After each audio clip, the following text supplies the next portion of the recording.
All right, Matthew, welcome to episode 76 of the Performance Advantage podcast, where we bring sports science to the people with myself, Dr. Will O'Connor, and Dr. Matt Miller, aka MTB PhD. Matt and I are both PhD sports scientists, and we have a varied array of backgrounds. Mine specifically is around, I guess, in triathlon, Ironman, and then into ultra running and running in general, from the track to 100Ks. And I have worked with numerous amounts of athletes over multiple disciplines.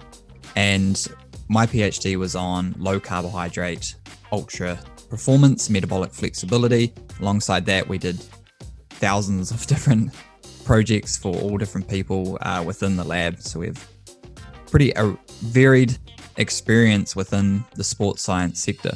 And Matt, he is the founder of Breakcase software and hardware for braking, for mountain biking. So that is a way to actually measure accurately how much braking you're doing on the trail. And I see your background there, Matt, for anyone who's watching on YouTube. Breakcase. Yeah, I figured I'd use like a screen grab from one of the videos, so all the data is overlaid on the video. What I should do next time is actually loop a video.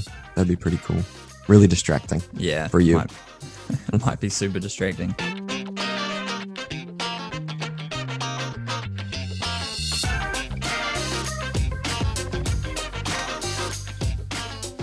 So today on episode 76, we're talking, what would you say, Matt? Internet memes and fake news? I think so. Yeah. And specifically, you showed me this Instagram meme. Yeah, I brought it up actually.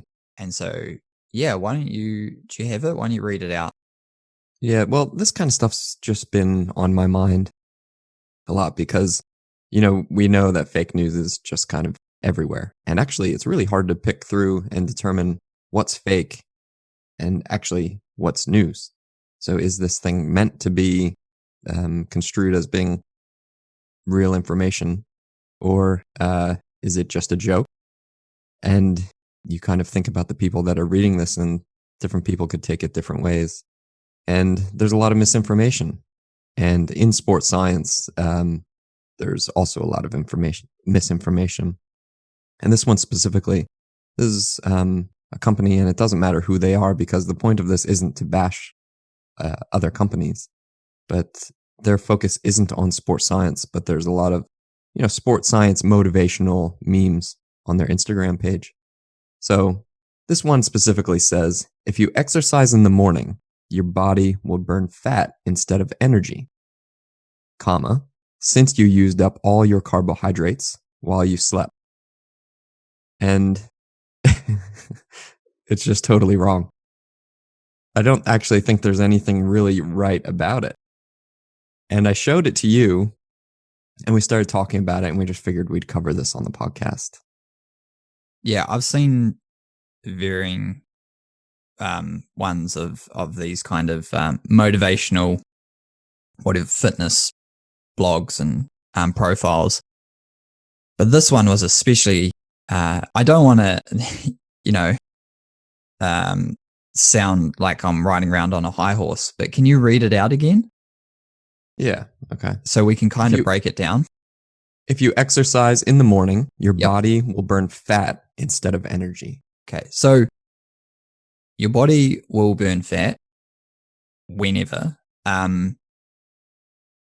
but fat is energy. So instead of energy, I don't know how they came up with that. So if you exercise in the morning, you will utilize energy in any form.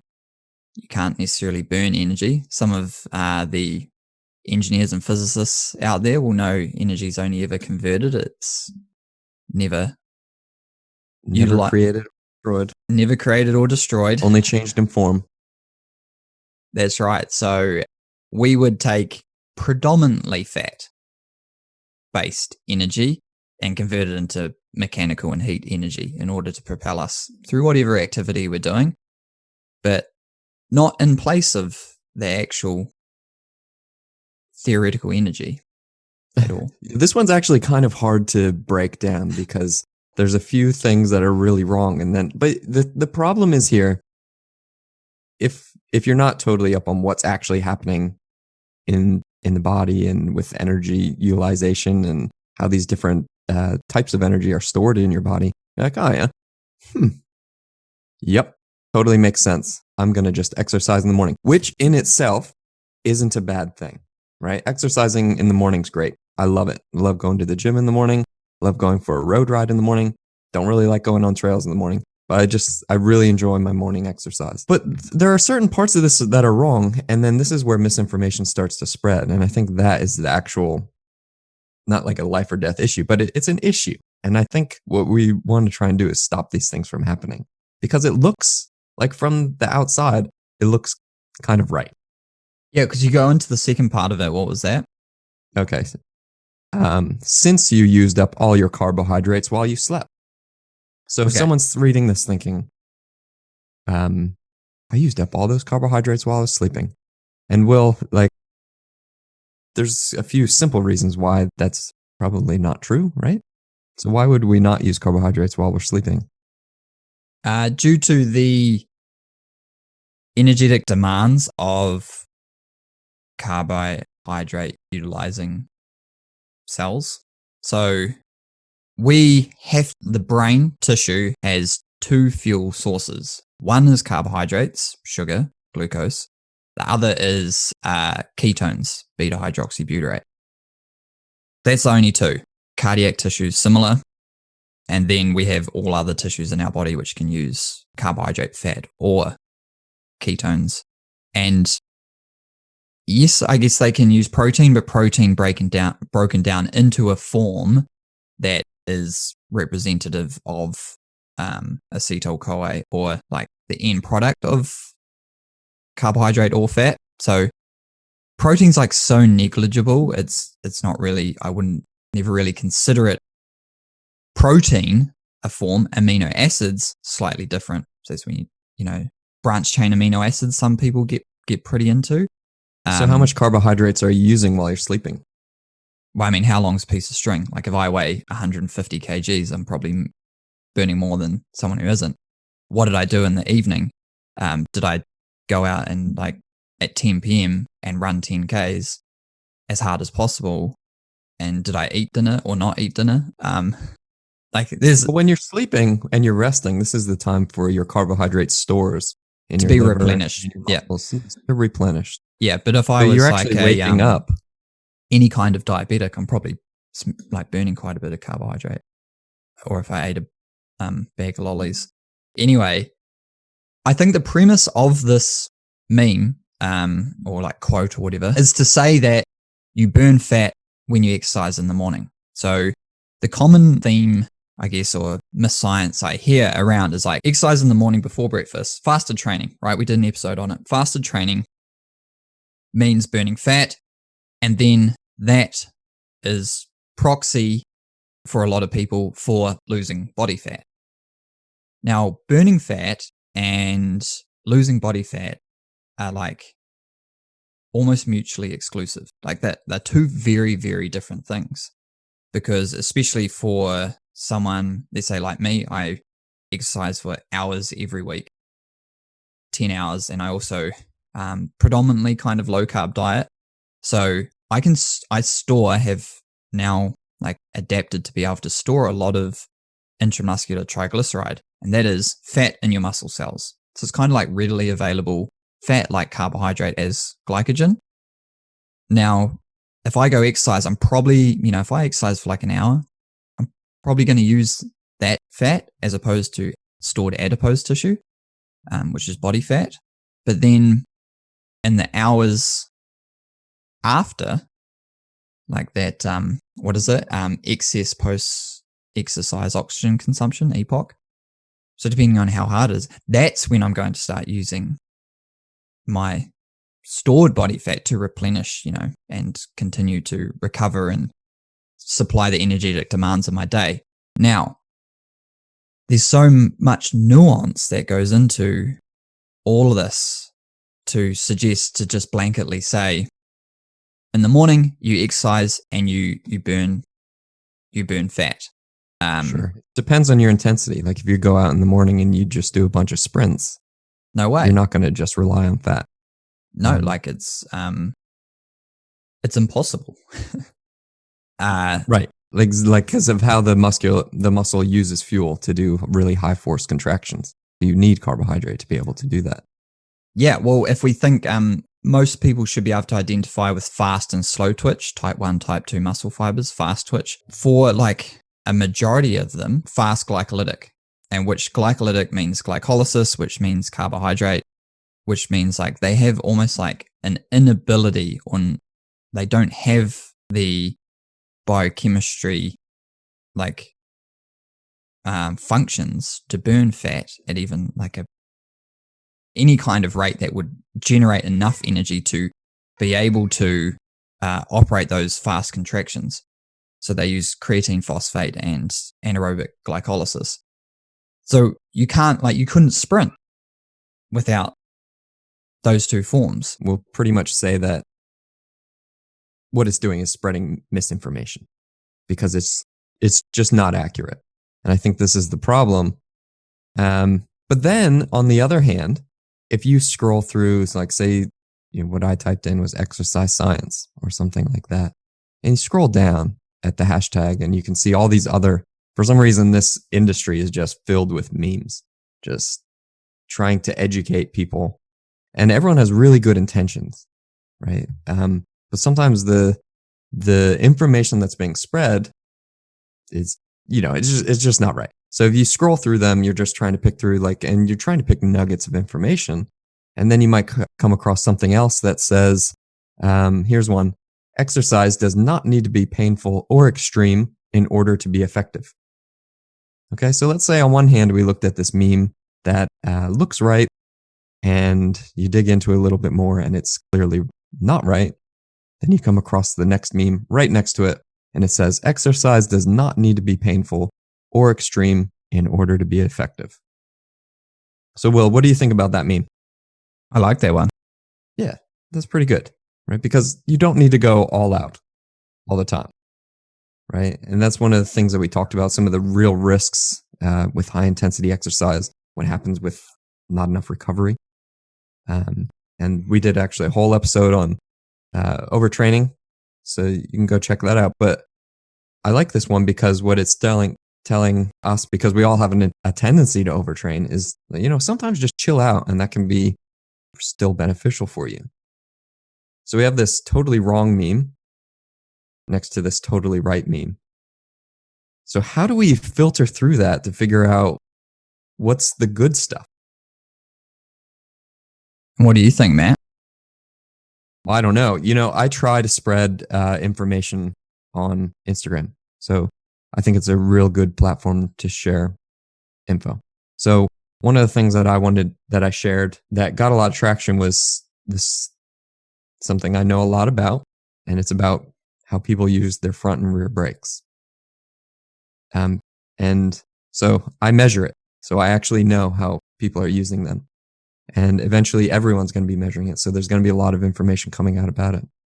But what I said is that riders use their rear brake more. So, and the rear brake gets really hot. So if you want your brakes to feel good all the time, try using a larger rear rotor. Okay. So it's not pushing anyone's buttons or anything like that. It's just real information supported by data. And I'm just sharing that because no one actually knows. So what happened was with that nugget of information, someone shared it on an internet forum in the mountain biking. And then people continued to just bash this Instagram quote that was accurate. And they're just saying how it's wrong and arguing back and forth about why it's wrong. Some people agreeing with what I wrote, which was real information. Others saying how wrong it was. And I just couldn't believe it, because what I was trying to do was actually share good information with a small audience, really. And people are just sharing it to just try and gang up on me. So, it didn't really hurt my feelings or anything like that. It's actually a bit funny that someone would disagree with real information when they actually don't know.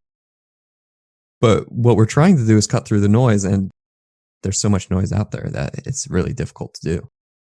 So I know you share information on your Instagram page, for example, your Facebook page, and you're not trying to put out wrong information either. But someone might look at it maybe, and someone might look at mine and say, no, that's wrong. False news. Fake internet meme, right? Just like we're looking at these saying some of these are wrong. And I don't really know what the answer is. Yeah, there's also like dogmatic shifts within the whatever kind of sporting world or niche or discipline that gain a lot of traction.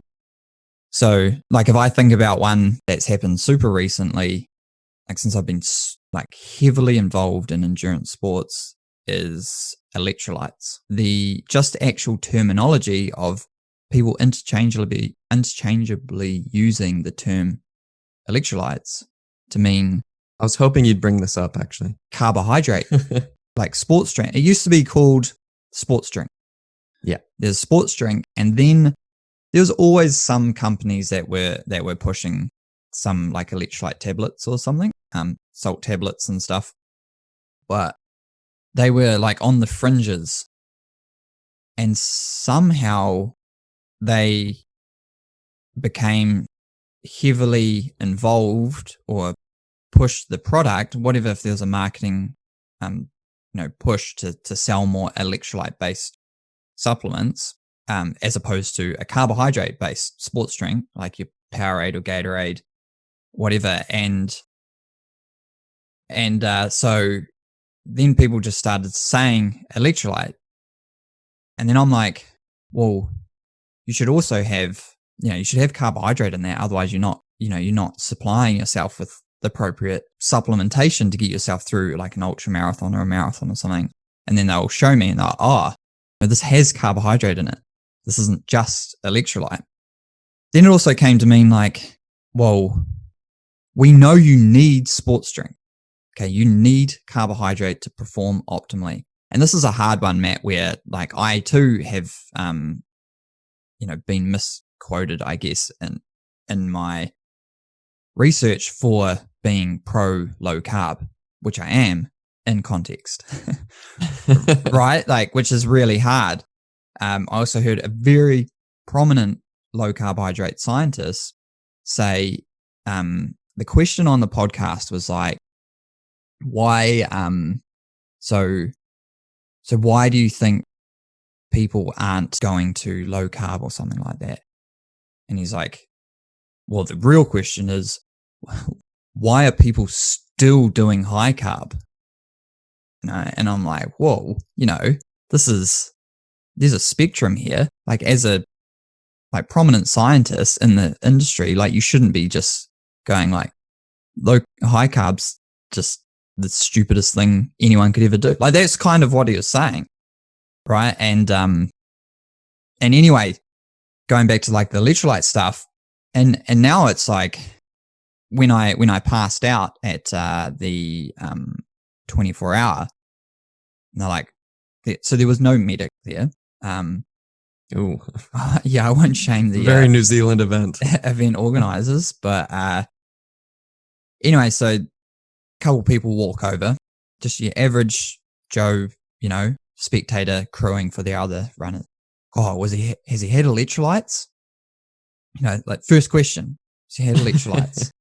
And then the guy who's crewing for me was like, nah, he says he doesn't like them. Like, because I just had it, he was like, where are your electrolytes in the days prior? I was like, look, man, here's the science. Like I have water and I have food and don't worry about it. Like it's there. It's in everything. Right. And they're like, oh, okay. Well, he's clearly dehydrated. It's like, and then Chris was like, well, he's been drinking a lot. Like, yeah, but he hasn't had any electrolytes, right? So that's what's happened. Like, oh, what about the fact that he's run 85 Ks in 8 hours in 27 degree heat? nonstop on an open athletics track. No, it must be hydration based. Yeah. See, I think electrolyte, like having them is still probably a good idea, but the problem is the terminology has just got everyone super skewed to think electrolytes are the most important thing, and that if you don't have them, you're totally doing something wrong. Or also that, like, so this happened in that they called it, it wasn't called electrolytes in this bike race that I did. The K2, which is like 190 Ks with well over 2,000 meters of climbing. And so I can't remember, 6 hours or something. Hefty ride. I was like, cool, had my nutrition plan. I was grabbing bottles at the bottle stations, and I grabbed it and I was drinking it. And I said to the guy, I was like, I don't know if this has got any like sugar or anything in it in the bunch. And he's like, no, I don't think so. I think it's just like electrolytes. I was like, why the hell did they call it a sports drink? Mm. And I was then like losing or not able to get 60 grams of carbohydrates per hour because I was just grabbing a bottle of salty water every hour. Yeah. From I used to take those. Yeah. And and so this, like, it's so confusing because for whatever reason, one of these memes probably like started just like flying off electrolyte, get electrolyte, and then the companies, we can't, they're just trying to make money. So they'll just, rather than sports drink, now they're calling electrolyte because people think that's what they need. And now it's like, well, what are you meant to drink? Are you allowed to even just drink water anymore? Because no one can make money from it. Yeah. So, and this, yeah, there's so many things like this, and this changes in terminology and how the words are used, and then the word kind of snowballs, right? And this is one of the things that we argue a lot, is like this cage-free eggs, or what is caged eggs, free range, and all that stuff. And it just then becomes a marketing term because someone's willing to pay an extra 50% for free range eggs. And then we watched that doco with Morgan Spurlock. Morgan Spurlock. And so, and the free range egg, you just basically open the barn door and you can call your eggs free range. Someone pays a bit more. So, but the thing is, we feel really good if we buy free range eggs. So we're happy to pay a lot more money. So now it just becomes a marketing term that's kind of not quite regulated enough until the regulations come in. And then suddenly in the industry, everyone's smarter, safer, and better because the information that we're getting is solid, usable information. So if we think about other industries outside of sports science, something like nursing, there's this act called the Healthcare Practitioners Competency Assurance Act. And it was made to take these industries where you could potentially ruin someone's life, something like nursing. So it's made to put regulations on these kind of industries. So suddenly, like, you need certain training to be a nurse. You need certain continuing education to be a nurse.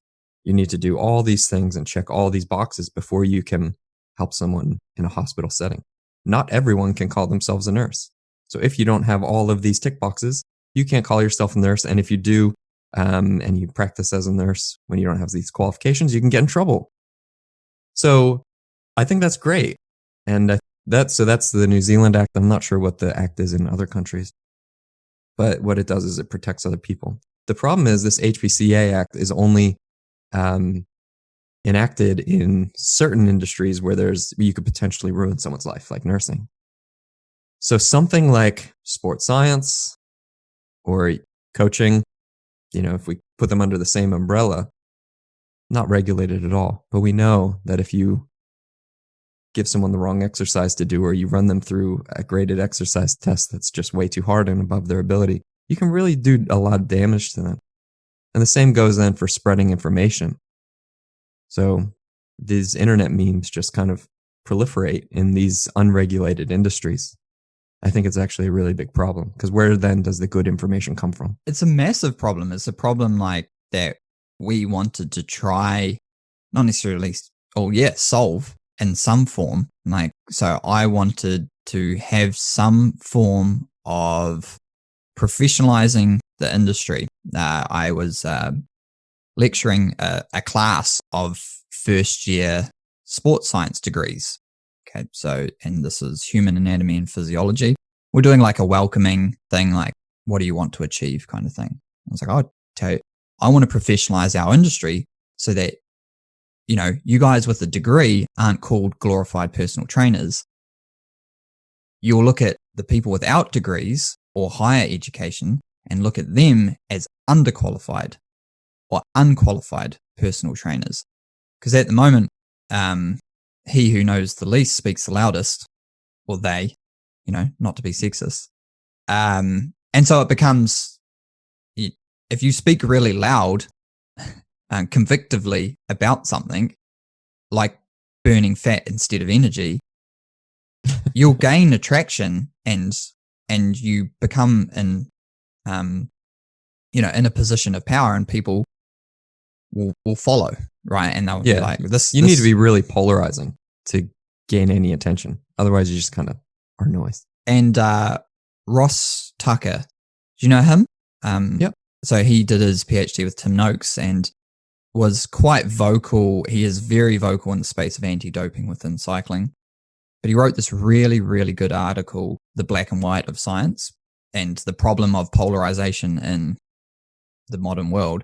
And we as scientists, like me doing low carbohydrate research, being like, oh, well, there's a lot to say that it is beneficial, but there's equally as much to say that it doesn't matter. Because in the end, like in my research, 4 weeks crossover design, men and women, it didn't matter. If you were a highly trained athlete, whatever, if that was genetic or trained response, you burnt fuels optimally. It was the metabolic flexibility component of my research, in that I'll throw fat at you, I'll throw carbs at you, and you'll just make sure that you perform optimally in the best case scenario, in which I was providing fuel, because that's how you race. Like if we just said, all right, you have to do a fasted 5-hour ride, low carbohydrate athletes are going to do better because they have an accelerated fat oxidation capacity. But that's, no one races like that. What's the point in doing that as a test? Similarly, what's the point in doing a 20-minute all-out time trial or a VO2 max test on low carbohydrate athletes in a fasted state? Because no one's going to argue that that's anyway. So, I get hyped on that because it's a misapplication of science, right? Like aerodynamic bikes. Like they didn't even exist, and now they're massive. I have a YouTube video on, the aerodynamic contribution of the bike compared to the overall rider, which is like 15%, and then like 5% to the wheels, and like 80% to the actual human participant on the bike. But you're going to get a different bike than riding uphill, and they're more rigid because they have to be, and then they're less comfortable, they're less compliant. But now we have this whole nother world where you're like, I need an integrated, like I need everything integrated so it's so rigid that it's like maximally uncomfortable and heavier. Yeah. Yeah, that one blows my mind. But it gets to be like, so there's no regulations on what makes a bike more aerodynamic. Someone can just claim it. Yeah, you can say, the example I always use that got me was I was buying ice cream, Matt. Okay, so this What might kind? be. Well, okay, so I was going. You know how there's like different levels of ice cream, like there is for anything, right? You got your block standard like chocolate, vanilla, Neapolitan, maybe raspberry swirl or something, and then you've got cookies and cream or Gold Rush, and that's your next level. And then above that, you got like the super ice creams. And yeah, definitely. And it was something like Gold Rush Extreme or Fudge Explosion. It said 40% more fudge pieces. I was like, oh, sick. I love the fudge pieces. Ice cream secondary, fudge first. I bought that and I paid more for it, whatever, a couple of bucks. Got home and I was like, 40% more fudge pieces than what? Like what was it? And I looked and it said like 40% more fudge pieces than some like plain vanilla or something ridiculous, like a ridiculous comparison. I was just like immediately sold into. And I was like, well, there's one of the like Powerade like synonym sports drinks out there that is 50% more electrolytes, but it's 1 liter rather than 750 mils. No. Like it's like as a as a concentration, it's similar because it has to be because of it needs to be isotonic due to the absorption rates in your intestines. But how do we get around this? I don't know. It is a problem. And this is one of the things that, like you said, like we've been trying to solve it, but we're two people with a small podcast in a small country. The sports science masterclass, I think, was a good start because now everyone is getting this information, and it's real information that you can actually use sports science to train more effectively. And it's a good start. So I think more of that is necessary before you can call yourself a sports scientist or a coach. So most people, unless they're educated as a sports scientist, have a degree and definitely a good bit of knowledge on the topic, they're not going to call themselves a sports scientist. Yeah. But with coaching, especially, anyone can be a coach. And this is one of the problems that we see because we're coming in as scientists and we enjoy coaching. We spend a lot of time doing it, put a lot of energy in it. And we kind of just are noise, and seem overqualified. It's a bit of an issue. No, but like coaching's, again, it's so broad that there's so many different facets to it because you can just be, so ex pro athletes often go towards coaching, and that's fine because they have a wealth of knowledge to share. Right. But like I've heard advice from ex-pros and it's like, you just need to, it was like, you just need to do this.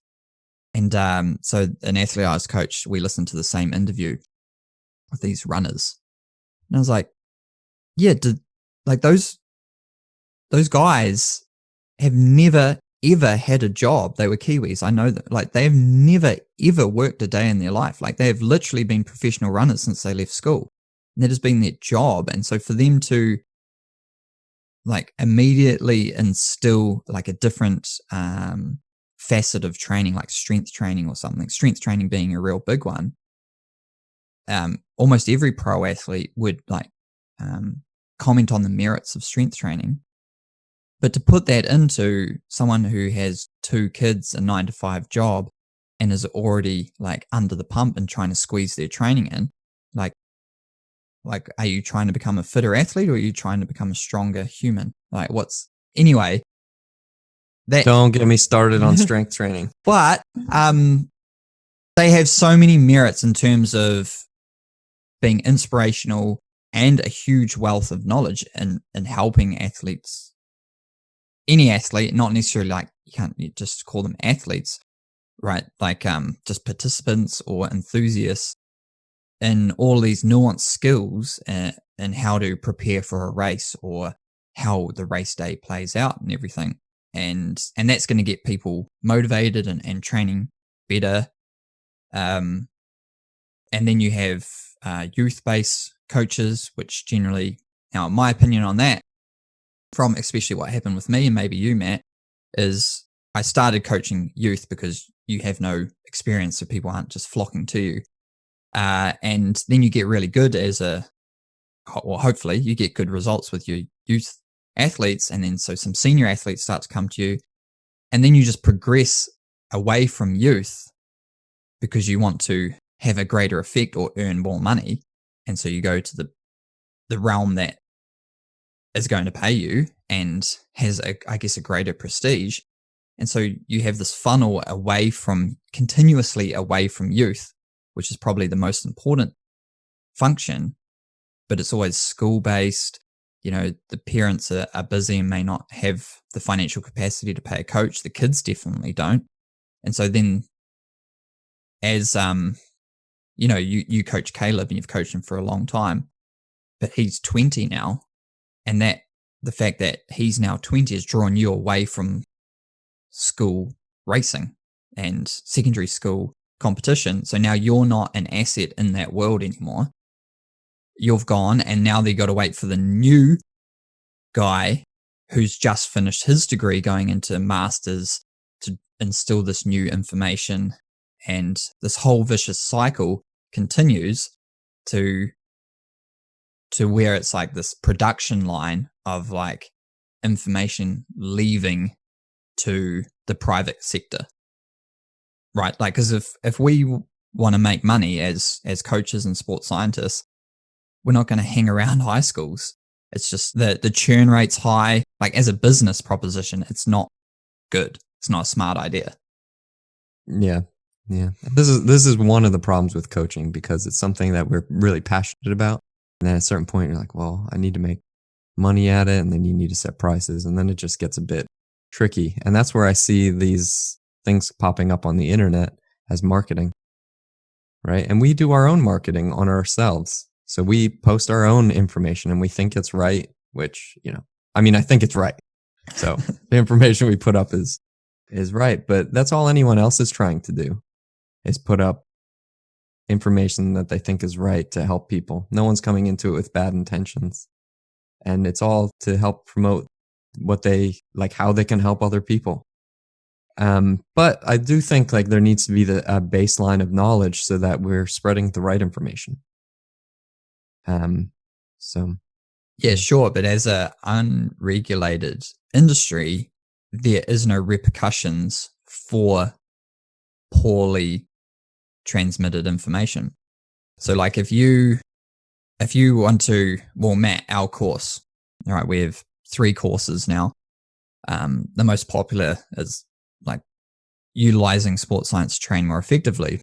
And you can pay to take that course, and that's fine. At the end of it, you get the certificate, as long as you pass the little quizzes, which are open book. It's not like a hardcore exam like you'd have at a university, or like a practical where someone's standing over you. And so you come out of that, and then you can say, yes, I have completed this course, or I've completed this accreditation. But actually, we've created that course to educate everyone, but also as a business venture to create another facet that people can purchase and, utilize our skills without having to book one-on-one time. They can do it in their own time.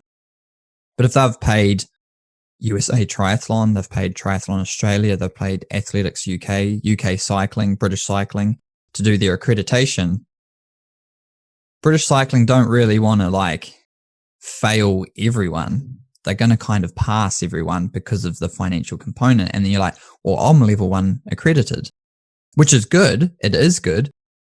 But as we spoke to with Training Peaks, South Africa could have a way different classification standard than Canada. Right. And so just to call yourself accredited level 1 might actually just be, can you identify the 3 disciplines involved in triathlon? Yeah. I don't think I ever, I think there needs to be some place to start, and there needs to be some sort of cohesion. And I think it needs to be at a pretty high level. There was this one governing body, which I will leave unnamed, but their very first coaching handbook, whatever, level 3 or level 1, wherever it starts. I did all the editing on it. I was given it from one of the head coaches of this governing body. They sent it to me and said, "Hey, you're good at editing stuff. Can you help?" I was like, "I'm not good at editing stuff, but yeah, I can help." And it's funny because now I think that it's still being used, and everyone reads this super basic book that I kind of shifted around, and I didn't know anything about it. But there needs to be something, right? Like you need to at least have that basic knowledge to be able to work in that industry, I think. But it's such a hard one because we're looking at it from a way different perspective. We spend like a stupid amount of time at university learning all of these components of human performance, like in depth, and not just human performance, like actual, like the mountain bikes, how they operate, how cycling, carbon wheels are manufactured to make themselves faster, wheel widths, tire pressures, all of this stuff. And so we're coming at it like, yeah, you need to know heaps of this stuff. But then like some people just really enjoy coaching and helping people. That's how I see coaching, actually, is primarily it's about having like the relationship between the athlete and the coach and having a good understanding. That's number one. And I think knowledge is probably number two or maybe number three on the list of, being able to implement these changes and these interventions. So heavily on the relationship side. But well, that's another thing. Like that's not regulated either. No, human interaction, no way. It's a competency, but it's not something that you can test or you can teach. We don't have as far as I'm aware, we don't have like an ombudsman, like a complaint resolution governing industry. No. So like the Consumer Guarantees Act, like the banking sector, like all these like predominant sectors have like a complaints, like a completely independent body. We can be like, I got really inappropriate advice from this individual that led me to getting like stress fractures, that led to shin splints, that led to even worse advice around like being forced to lose weight, restrictive diets. Like that's out there. That is totally out there for youth and adult athletes. And that's like a well-being thing. Now, I have never been educated on anything like that. I don't think. Right? Like, no. And where would you get it? Yeah. So we did the Vulnerable Children's Act. That's new and that's coming in pretty strong. Like police vetting and everything that's been identified in New Zealand, at least, and which I think is amazing. Like that really needs to be implemented. But that again is more so for team sports space than helping out runners and things, mountain bikers, whatever. But yeah, I think, Matt, because you do need people who can come in and just coach a few runners, right? Without any education whatsoever, because they might just really want to help.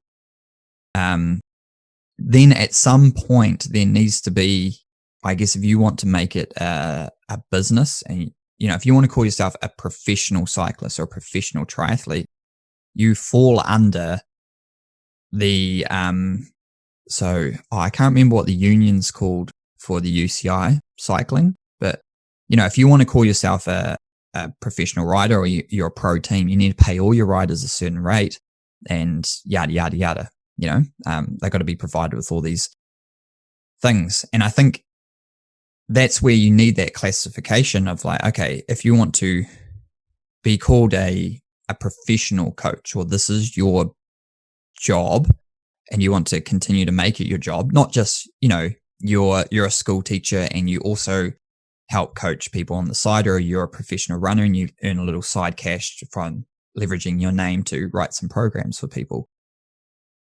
That's different to when you're like, this is what I do, I guess like I really don't know what the answer is. Like what is the base level of education? And I know one of the things that it's not is these like the very first course that you take, for example, with USA Cycling, because I started that one and I read through the book.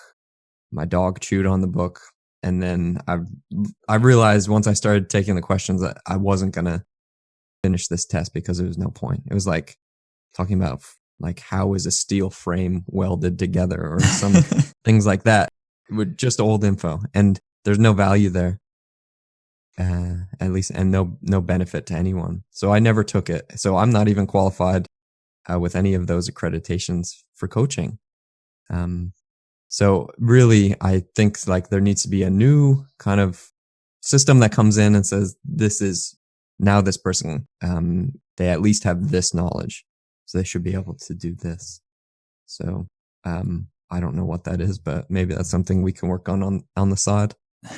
Yeah, I guess, having been through so much, and I mean, there's, we're early 30s, Matt. There's people who have been well past, far more experience, and they probably look at us like we don't know what, the actual application of science appropriately. But we need, how does that relate to, I guess what I'm thinking is we can see where some points of science, sports science, are really applicable and really help a coach understand something like training zones. Training zones and lactate threshold are two most popular episodes, because trying to find an accurate scientific explanation of like easy training, zone 1, zone 2 training, why you should avoid the gray zone.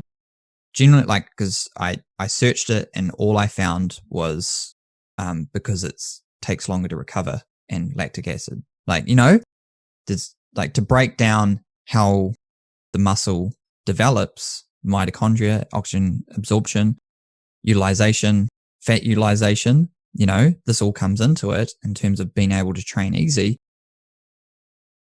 And so if a coach has that, they're able to better explain actually what they're trying to do, which can help the athletes from not overtraining and being in an unhealthy position.